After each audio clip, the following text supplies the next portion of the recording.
Hey guys, this is Austin. Can I switch to Ryzen? Ever since the first Ryzen mobile laptops came out a few years ago, it's been an incredibly compelling value proposition. What you're getting is competitive CPU performance and honestly impressive enough GPU performance that you could do some light gaming even on a thin and light system. I mean, what's not to like? I actually came really close to switching to Ryzen last year when I bought an HP Envy with Ryzen 7.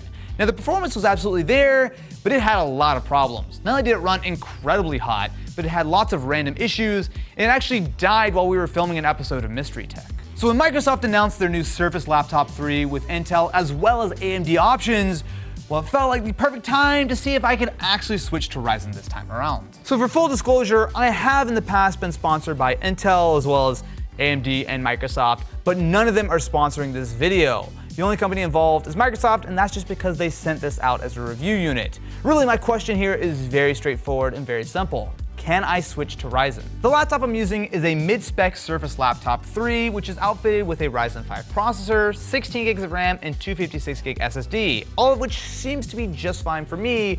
But before we get into the actual hardware, we have to talk price. So the 13-inch Surface laptop starts at $1,000 and the 15-inch starts at $1,200, which isn't anything all that crazy for a premium device. However, if you want more than 8 gigs of RAM and 128 gig SSD, things get crazy. And they get crazy quick.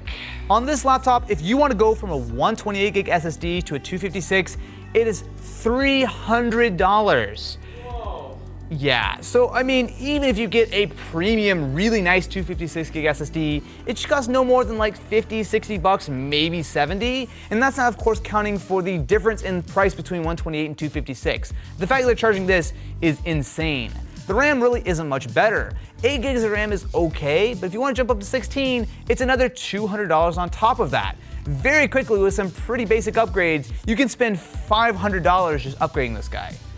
$500 to go from 8 to 16 gigs of RAM and 128 to 256. Like, that's worse than Apple pricing, and Apple pricing is already ridiculous. Like, I don't understand how they're justifying this. I don't even think Apple charges $300 to go from 128 to a 256 gig drive.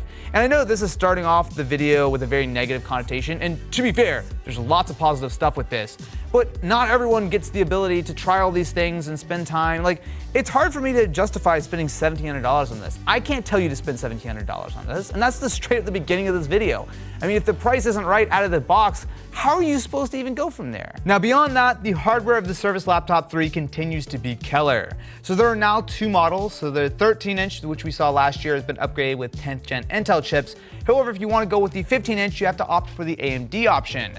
Now, it's a little bit weird that you can't do 13-inch with AMD or 15-inch with Intel, although technically there's this weird Intel 15-inch like enterprise model. But regardless, this is what you have to go for if you want to pick up the 15, which is fine, although personally I do prefer a 13-inch form factor, but there's a lot going for this guy. Now the design is basically just a scaled up 13-inch Surface Laptop 3, which isn't a bad thing. There's a lot of really great stuff that Microsoft has always done with their hardware, and the Surface Laptop, as far as I'm concerned, is one of the best feeling devices on the market. I mean, even little things like the hinge is really nicely weighted, all the edges are really finely machined. I mean, you've got obviously the matte black. I mean, there's a lot of stuff that they do right here.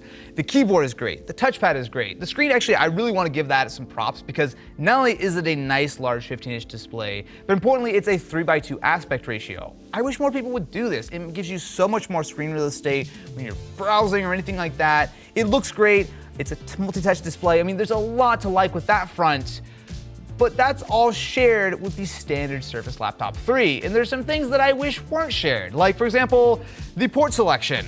So on the Surface Pro, you get a Surface connector, a USB-A, and a USB-C. Totally reasonable. It's a 10 or 13-inch or 12-inch tablet, whatever size it is. It's fine, right?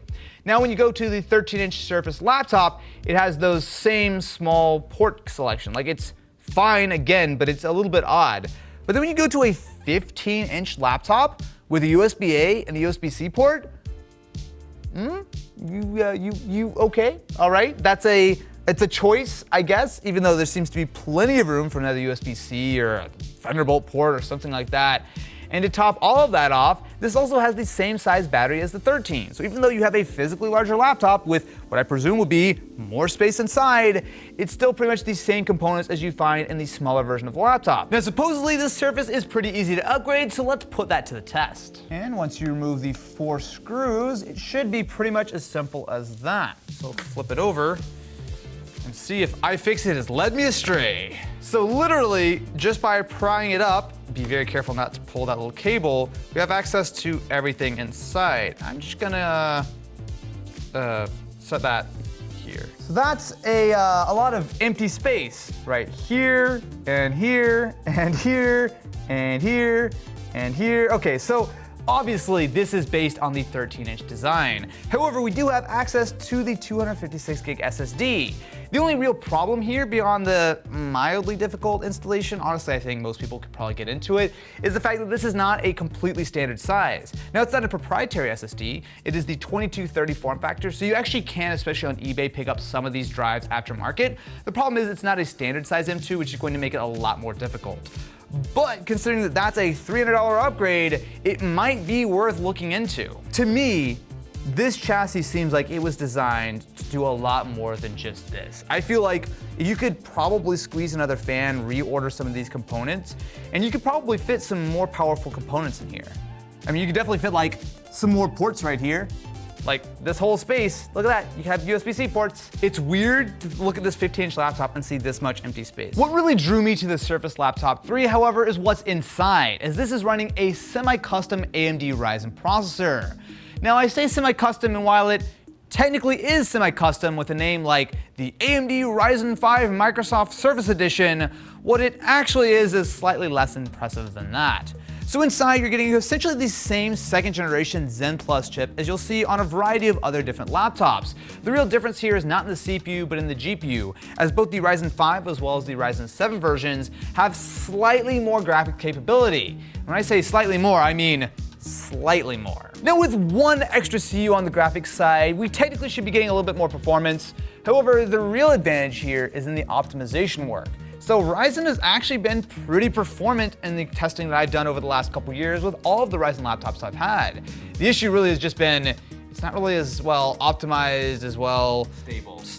Okay, look, we've had some problems. When it came to using that HP Envy with Ryzen inside, really what killed it was, well, obviously the fact that it committed suicide when I plugged it in. However, the other thing was it just wasn't all that stable. And honestly, this is actually an area where the Surface Laptop 3 does better. Now, there's obviously the idea that with a year of development, AMD have got their drivers better sorted, their chipset and everything, but also Microsoft have done a ton of work to make this as smooth of an experience as possible. And generally speaking, I'm actually pretty impressed. Now, yes, I've had a couple of blue screens of death. However, I am also testing an Intel 10th gen Ice Lake system at the same time, and I've also gotten a few blue screens on that, so I'm not really going to blame AMD. This, so far, has been maybe not quite as good as the Intel stuff, but it is a lot better than it was last year, which gives me a lot of hope going into the future. They've done a good job of optimizing this. So considering that the only real difference between standard Ryzen and the Surface Edition is on the graphics side, it shouldn't be a big surprise that the CPU performance, while good, can't quite match up to Intel, especially when you compare it to the 10th gen chips. It's fine, and honestly, for normal day-to-day use, I didn't notice a major difference, but you're losing a little bit there. The thing that I'm really curious about, though, are the graphics, because traditionally this has been where Ryzen has been very strong. So what you're getting here is something which seems to perform a bit better across the board, even compared to the latest 10th gen stuff. Now, mind you, there's probably some versions of 10th gen which might outperform this, some of the 25 watt chips, but generally speaking, Ryzen still does have an advantage on the graphics front. And of course, what better way to test that than with some games? No, don't do it. And with a specific game, with everyone's favorite game. Oh yeah, it's Fortnite time. So we're running at roughly 720p low, and while it might not be the best looking version of the game, we are now at 45-50 frames per second. Now, one thing I'm not super impressed with here is the battery life. So especially considering that this doesn't have a bigger battery than the 13, I'm only getting about 6 hours, which is acceptable, it's fine, but that is definitely an area where I am taking a sacrifice compared to a similarly spec'd Intel system. I feel like generally speaking, you're getting a little bit more for your money there. This is the best Ryzen mobile implementation that I've seen yet, and it gives me a lot of hope specifically for a lot of the mid-range systems that we're seeing on the market. Honestly, it is impressive though at just how close this comes to competing with Intel, considering that just a few years ago, AMD on mobile was an absolute joke. Now, all that being said, with a $1,700 15-inch laptop, I don't think the Surface Laptop 3 is for me. There's a lot of good stuff here, but the benefits really don't outweigh the downsides of, I mean, honestly, with a form factor like this, I want more. I want more ports, I want more power. I would love to have at least like a dedicated graphics card. But all this being said, what this really does get me excited for is the next generation of Ryzen Mobile. So it's rumored to be coming out in the next few months, and with it, it should bring a much improved CPU, potentially even up to 6 cores in a form factor like this, as well as improved graphics, better battery life. I mean, that to me could very, very easily challenge the crown of my next laptop. However, for now, gotta say the Laptop 3, it's not gonna make my next system. It's good, it's just not quite there.